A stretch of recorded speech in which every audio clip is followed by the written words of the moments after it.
Hello everybody, this is GeneralJannis, and today in Death Card Tactics we will be looking at the Redemptor Dreadnought from the Space Marines in a sort of meta review. And do we have reasons to fear the Dreadnought? As you know, the Dreadnought means fear not, basically. But do we need to fear the Redemptor Dreadnought as Chaos players? With no further ado, let's get started. So today is the 21st of October, so only a few days for my first tournament. I could see that there is a lot of players that will be using Grey Knights, and I'm really excited to face Grey Knights with my Death Card, but I haven't had the opportunity to play Grey Knights yet, and I guess they will be quite after my Demon Mortarion there. But in this video, focusing on the Space Marines and the Space Marine Redemptors, very impressive looking and very strong looking Dreadnought that I have faced. And we will be looking at the stats and the weapons, the damage output, and the durability, comparing it to some other vehicles. We'll look at the combos and buffs and how to face them, playing Chaos, Death Guard, and Thousand Suns. And the first time I saw the Redemptor, I remember I had the Contemptor looks like a very small, little brother to this very buffy Dreadnought.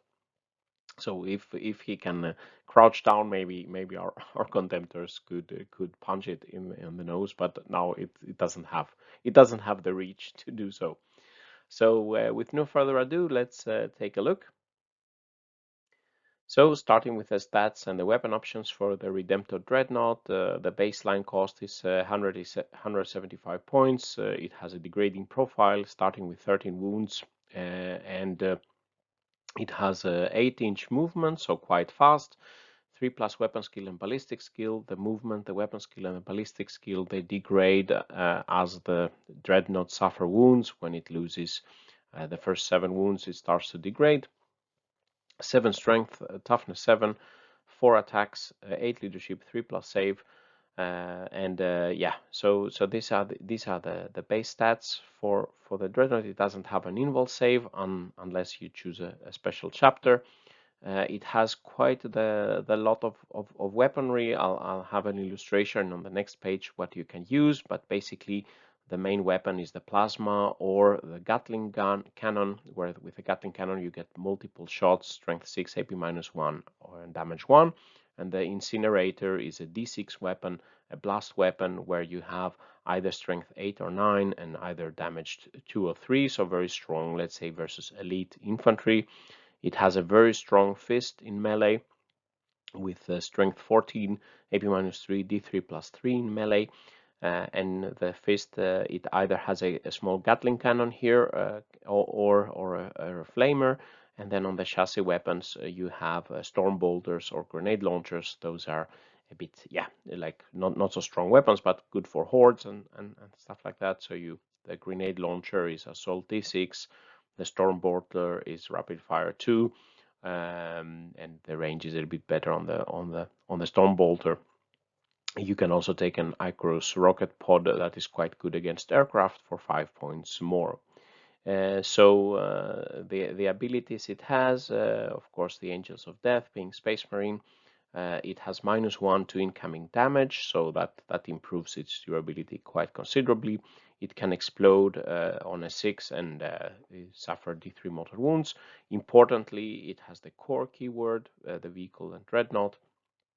So all in all, a core -1 damage to incoming, 13 wounds, loads of shooting, in high volumes of shooting, good weapons, and the D3 +3 melee weapon as a cherry on the cake. And don't forget that with the Wisdom of the Ancients stratagem, a dreadnought can be you can get the aura. Either you can get it a reroll to hit, reroll once to hit aura, or reroll once to wound aura, depending what is needed. So with this Wisdom of the Ancients, you make it like a mini captain or a mini lieutenant. That, yeah, it's really strong if you can do it in the command phase. So as I said, in the configurations, basically we have the main weapon here. We can have the plasma incinerator or the heavy onslaught Gatling cannon. So 12 shots here, D6 shots here. On the other side, we have the Gatling for +5 points, giving us 8 shots, strength 5, AP -1/1, and the Heavy Flamer, the auto hit, let's say D6 weapon, so you get more shots here. It costs you a little bit more with the Gatling cannon. The chassis weapon, Fragstorm launchers or 2 storm bolters, and then you have the option to add the Icarus rocket pod for only 5 points more, or you can just ignore taking it. So yeah, this is like a diagram for the Dreadnought, and now I'll be looking at these different options to compare and to show you the difference of the damage output for these various options. Starting with the main armament, the heavy Gatling cannon and the plasma incinerator. Here we see the damage output, not point corrected. They cost the same. Basically, here it's included in the cost. The blue line is the onslaught Gatling cannon. The orange is the plasma incinerator standard profile, and the gray is supercharged profile. So here on once to hit, it would get mortal wound, but it can also, as I said, with Wisdom of the Ancients, it can reroll once. It's a core, and it could reroll once if there is a captain nearby or something like that. But we can see here across a variety of the standard GeneralJannis 31 targets, we see that the macro plasma incinerator is better versus elite infantry and vehicles that don't have invul saves, like here a Predator or a Gladiator or something like this. Of course, the AP -4 and damage 3 can do quite a lot. It can do quite a lot against things like Aggressors Eradicators. The Gatling cannon is not the best choice here, but the Gatling cannon is quite good for 1 wound models, of course. Horde type of enemies, a bit, let's say, more horde type of infantry, and targets with invul where you want to get a little bit more shots there to overwhelm the invul saves. When we look at death card targets here, with a -1 to be hit, the discussing resilience, basically the Gatling cannon is a better choice, let's say, for a lot of the targets. Still, the plasma incinerator is really strong to kill Marines, even with the 3 flat damage becoming 2, it would be killing Plague Marines outright, and then don't get a save against it. Something like Blightlord Terminators or something with a 4+ invul, it's better to use the Gatling, to have the Gatling cannon here. Of course, Space Marines, they get the benefit of the doctrines. If you are in the Devastator doctrine, the heavy weapons get improved AP. Doesn't make a big difference for the plasma incinerator, as it's already AP -4.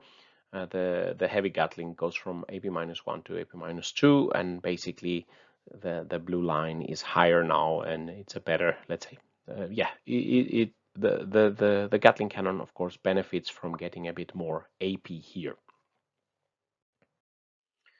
On the fist weapons, where we have the smaller Gatling cannon and the heavy flamer, we see the onslaught Gatling cannon with 8 shots, and the heavy flamer is only D6 shots.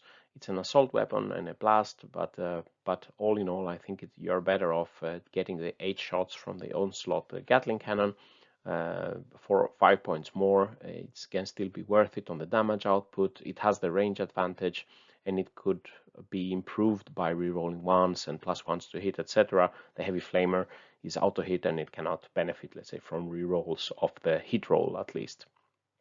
So all in all, it seems to me the Gatling cannon for the fist is the overall better option across the multitude of targets. If we look at the chassis weapons, we have the 2 Fragstorm grenade launchers or the 2 storm bolters. Here I'm assuming that the storm bolters are rapid firing, then you would be getting 8 shots with a storm bolter. Otherwise, you get 2d6 shots with the 2 Fragstorm launchers. Then it's a little bit better with the storm bolter. If they don't rapid fire, then the Fragstorm grenade launcher will be better. However, it's quite similar output. It's only a few wounds. It's a bit damage, especially they are best against this chaffy type of opponents like cultists or things like that. It doesn't matter super much what you choose. The Stormbolter has a bit of range advantage, and yeah, as I said, if you can rapid fire it, then it is overall a little bit better. Looking at the fist and the melee damage output, and basically when it has a four attacks on the charge, it would have 5 attacks. Here I'm assuming the 5 attacks here, and if we don't give it any buffs, the damage output is the blue line, so it can do a really lots of wounds on various targets. Looking, for example, at the Predator tank, it will be cutting it in half here, so basically 12 wounds with no buffs. Like vehicles here that don't have invul saves, they will be really suffering from the D3 plus 3 damage output fist of the Redemptor. If we give the Redemptor +1 to hit, for example, from a Tech Marine, and reroll ones to hit, for example, from a Captain or the Wisdom of the Ancients, we get the orange line, so we can do really a lot of wounds, 10 wounds, let's say, buffed on an Imperial Knight. You could also reroll ones to wound from a Lieutenant or something like that, then it would be even higher here. And here we see also the damage output for the death card a little bit. Yeah, basically Terminators, they have 4+ invul saves, but something like Plague Marines will be, yeah, Plague Marines would take quite heavy casualties with a D3 plus 3 damage, and vehicles with no disgusting resilience, of course, will be similar to the mainstream mainstream vehicles. So looking at some of the Redemptor configurations with and without the rocket pod. So the blue line here, we have the heavy Gatling with the heavy Gatling main cannon, the smaller Gatling cannon, and the 2 storm bolters.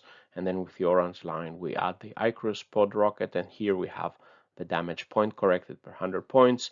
So we can see paying 5 points for the Icarus rocket pod, we get a bit better damage output across the board.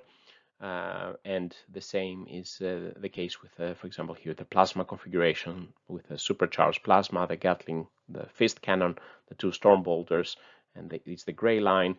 And if we add the Icarus rocket pod, we get the yellow line. So it's a bit improved damage output per 100 points, adding the Icarus rocket pod for 5 points. So I think, to me, it seems to be worth it.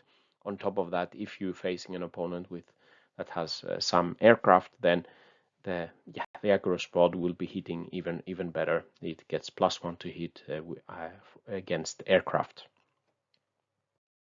So just summarizing these 4 most interesting configurations, in my opinion. So here we have the summary of the previous graph, the average damage output for all the 31 standard targets.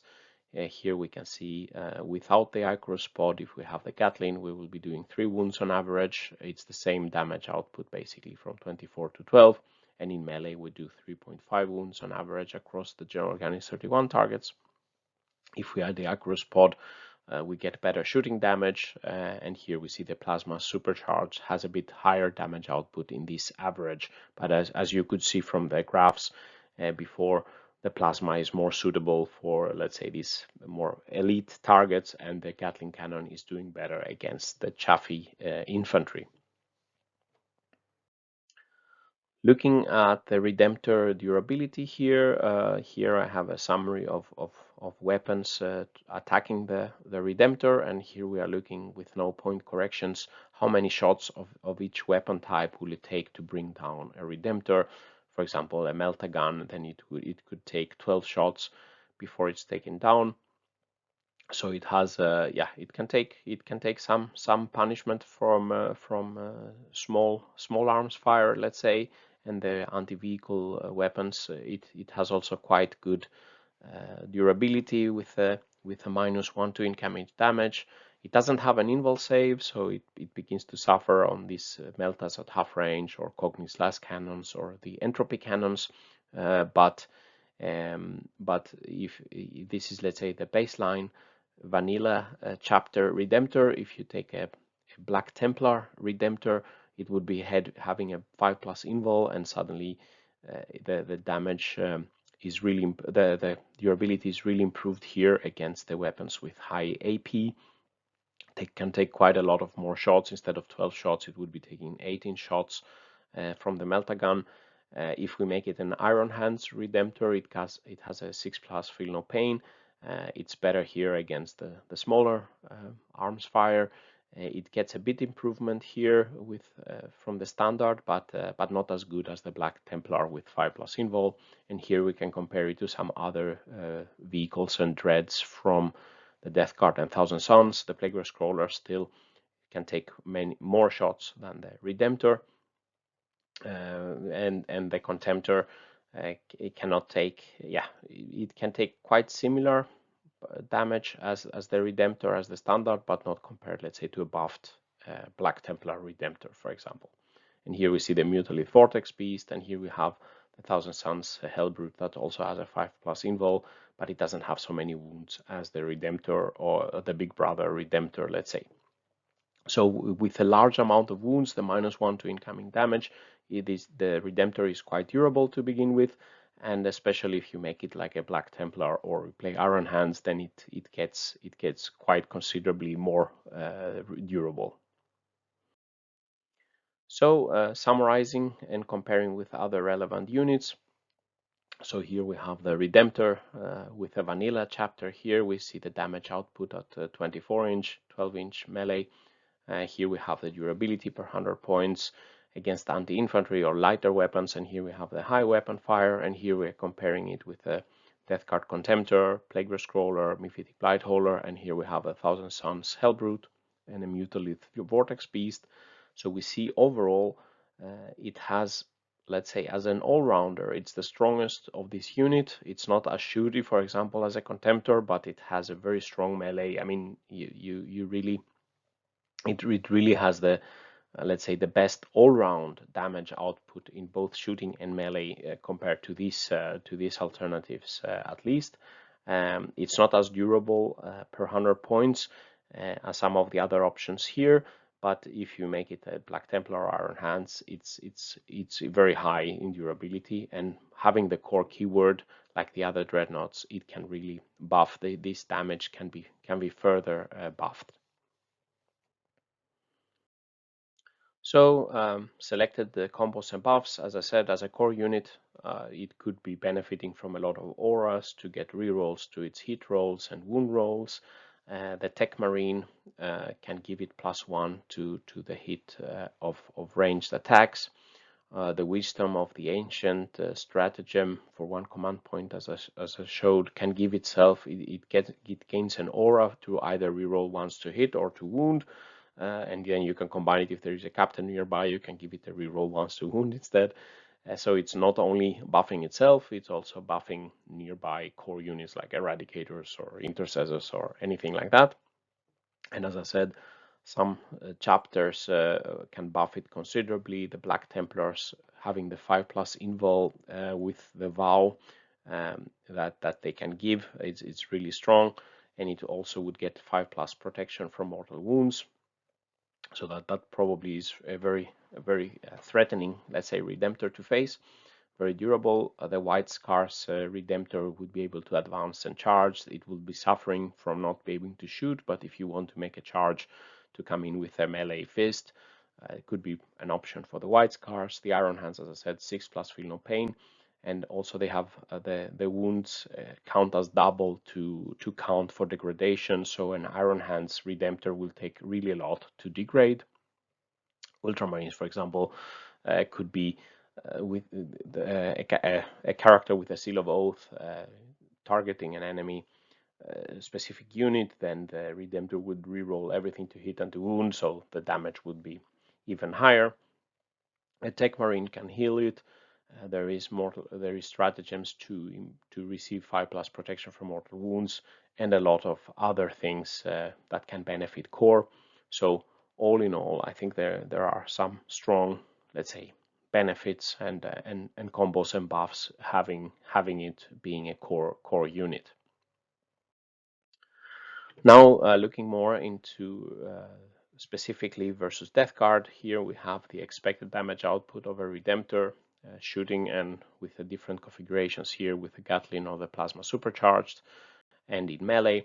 Again, not buffed here, just the baseline. The expected wounds on a variety of targets here, especially in melee. it can be really strong if it can come close to some of our characters, like a Demon Prince. It would be doing 7.5 wounds here, or our Furtive Blow Drones or a Contemptor or something. If it can come close to our characters and vehicles, it can really do a lot. Like a supportive character, Playcaster will just die.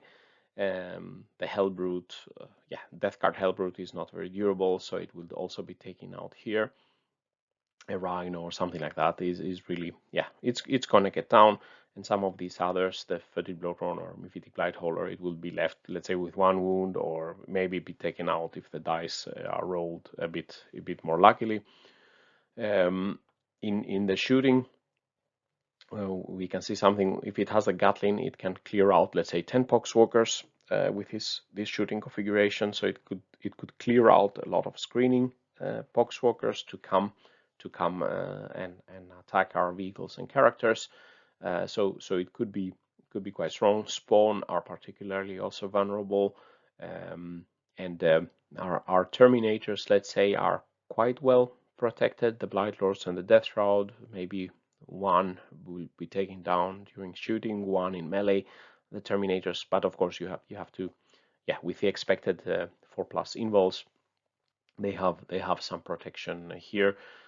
Something like Plague Marines are much more vulnerable because you would be losing 2-3 Plague Marines with a plasma supercharged, then you will be losing let's say 2 more in melee, or even more. I mean, if you are a bit unlucky, if the opponent buffs his dice and +1s to hit and reroll ones, you would be losing a lot of your Plague Marines.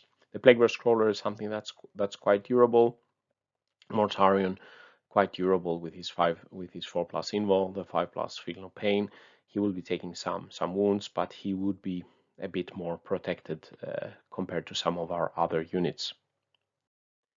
When the Death Guard, if we look at the Death Guard fighting the Redemptor, here I'm looking at various units, and if they are shooting at the Redemptor or they do the melee, we can see that from the shooty options, the Plague Scroller with the Entropy Cannon and the Slugger configuration with the Entropy Cannon, we will be doing 6 wounds on average from a Plague Scroller. That's the best shooty damage output. The Contemptor here is the baseline, only 3 wounds, with the AP 0 and damage 2 becoming damage 1, but it will be adding mortal wounds included in these 3. If we buff it, we can do much more than that, but still nothing in our shooting can take it out. Maybe 2 Plague Scrollers would degrade it, or maybe take it out. A Plague Scroller and a Contemptor would also take it quite far down, but it's nothing. We don't have something that's super efficient in just dishing out mortal wounds. You need to make a concentrated effort from shooting to take it out. If we move into melee, then we have something like Mortarion. He's very strong with his cleave profile, and if the Redemptor doesn't have invul saves, he can do 26 wounds with his profile. So basically, he could kill two Redemptors if possible in melee. But a lot of our other units, they cannot do super many wounds. A unit of 10 Plague Marines with melee or weapons would be able to do 11 wounds, almost taking it out. If you add a lot of buffs, they could possibly take it out, but as we said, Plague Marines are not so used so much in the meta, and they will be also vulnerable to the Redemptor shooting at them and also the melee. Even 5 Death Shroud would be doing 9 wounds on average with their strong profile. So 5 Death Shroud, some of our best melee fighters will not be able to take it completely out. So could be some idea to try to lock it in with Poxwalkers. Unfortunately, as we saw in the previous graph, if it has the Gatling cannons, it can really shoot a lot of the Poxwalkers and come free if we want to take it out. So probably a concentrated firing effort if we have Plague Scrollers and Contemptors. If we have Mortarion or a Demon Prince or Death Shroud, try to come into melee, but then they will also be in danger when the Redemptor fights back. Looking finally at the Redemptor versus Thousand Suns, here we see the Redemptor with the 2 configurations and melee doing damage to various a few Thousand Suns units. So we can see with all his dust capability, the Gatling cannon is not so efficient against the Scarab Terminators, not even killing one if it's not buffed. But with the plasma supercharged, it would be able to kill 1.5 Scarab Terminators. If it comes into melee, it can deal. It would be able to kill another 2 Scarab Terminators here. Almost two Terminators. Rubric Marines will also take casualties. The Changors, being like more chaffy, they will be a bit vulnerable to the heavy Gatling. So 8 dead Changors. The Mutalith Vortex Beast, the Hellbrute. The Mutalith Vortex Beast, the Forgefiend, and the Mauler Fiend are quite susceptible to the Redemptor doing damage at them in close range. So, for example, 9 wounds here. Heavily degrading them or maybe taking them out. The Hellbrute, also in the risk of being taken out, it's benefiting from the -1 damage. So yeah, with the Plasma Incinerator against Scarab Terminators, if it's supercharged, remember the Unwavering Phalanx to give them -1 to the damage. So looking then at how Thousand Suns would be able to handle a Redemptor, I think psychic powers of the Thousand Suns and dealing mortal wounds is a good way to deal with vehicles. If you combine a Doombolt, Chinjian Firestorm, the Gaze of Hate, a couple of Smites, and a Cabal Ritual to add mortal wounds, you should be able to do 13 mortal wounds in a psychic phase to take Redemptor out, provided he can be the target for your Smites. The Egligin's Orrery relic is good to remove the -1 to incoming damage from the Redemptor, making it vulnerable, for example, from the Terminators with a Copish damage to weapons. Buffed Contemptors, as always, can add damage and mortal wounds. The Mutalith Vortex Beast, it has the Beam of Unreality, and it can give mortal wounds because the Redemptor has 10 wounds or more. But remember, if it's a Black Templar, then it would get protections from mortal wounds, so 5+ saves on the mortal wounds, reducing the mortal wounds damage output. Reaching to the summary and final thoughts, the Space Marine Redemptor is a very strong all-round unit, fully benefiting, further benefiting from being core. From the units I've been looking at so far, I don't think there is such a not many other units combine all this, let's say both shooting, both elite, both chaffy possibilities, and a very strong melee weapon and high durability. So it's a very strong all-round unit, very, very strong.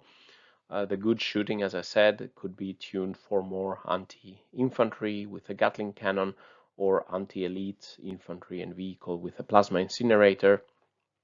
It's very strong in melee versus high wound targets. It's not so strong in melee, let's say, against some chaff, then it's not super effective, but then you have all these small cannons that you can do. You can shoot it at point blank range to clear the chaff out. The Wisdom of the Ancient strat is really strong for only 1 command point, transforming a Redemptor to becoming, let's say, a mini captain or a mini lieutenant for the Space Marine Army, benefiting itself from it. It's really, really strong, this stratagem and combination. It has a good durability with 30 wounds and -1 to incoming damage. It can be healed. Additionally, Black Templars with a vow can give it 5+ invul. Mortal wound protection, probably really watch out for those. The Iron Hands, 6+ feel no pain and don't degrade a lot. So I think all in all, it's probably the best Dreadnought in 40k at the moment. The Contemptor, as I said, can be more shooty, but then you don't have any melee damage output, and some of the others, they don't do so much damage as the Redemptor, and all in all, a combination here. And it doesn't cost any CP to bring. So with these words, this concludes the video. What do you think about the Redemptor? What do you think about how to handle it with Death Guard and Thousand Suns? And the damage, expected damage output back and forth here, and the durabilities. I have faced a couple of Redemptor a couple of times, not a very pleasant. So I have to find a way to take it out next time I face it. If you like this video, please press like and subscribe to my channel, where I will be bringing you analysis, Mathhammer, and tactics for Death Guard and Thousand Suns, and more chaos functions, and looking at, let's say, meta units or very strong units at the same time. So please subscribe to help the channel grow. If you further want to support my efforts, please visit my Patreon page, become a patron, and let's continue a discussion there. And very big thanks to all my patrons for their support. And with these words, General Yannis is signing out. Stay safe out there, and bye-bye.